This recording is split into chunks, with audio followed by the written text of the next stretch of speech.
疫情在中国延烧，多地民众反映咳嗽声此起彼伏，很多人没有发高烧、低烧，直接就是肺炎。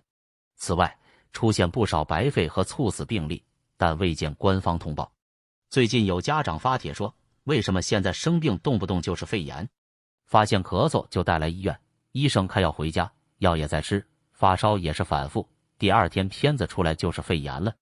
附图是他几个月大的宝宝插着氧气鼻管。还有网友自费1600元检测，确诊新冠肺炎。甘肃武威市民张先生，我这边周围我知道的一个小孩，7岁1年级，就是肺炎，发低烧38度7这样。我还有一个同事30多岁，这2天也是发低烧，感冒请假，今天就拍片子去了。化名为孙岩的辽宁鞍山市民是一名教师，他表示，前段时间几乎所有的孩子都得了，包括他本人在内，怀疑是新冠疫苗导致。现在到处都能听见咳嗽声。辽宁鞍山市民孙岩，化名，正常不是说高烧才烧成肺炎，我是都不到37、36度多就低烧，就一下就成肺炎了。他们让我住院，我没住院，打的消炎针。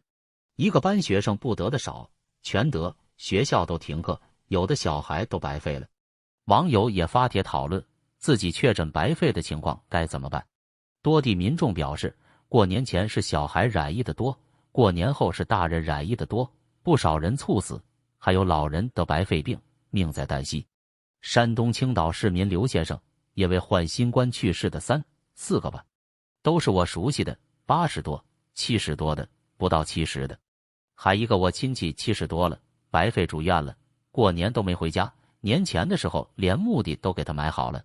哈尔滨市民王申，化名，重感冒的多，肺病多，就是肺炎，白肺多了，不好治，抵抗力要强的能活过来，有点老陈疾病、基础病的都死了。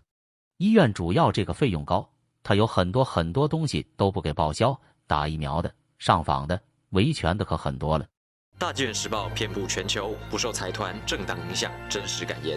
不管是想了解国际局势、两岸议题，或者想要寓教于乐、丰富人生，您需要的都在大纪元时报。订报专线0800566688。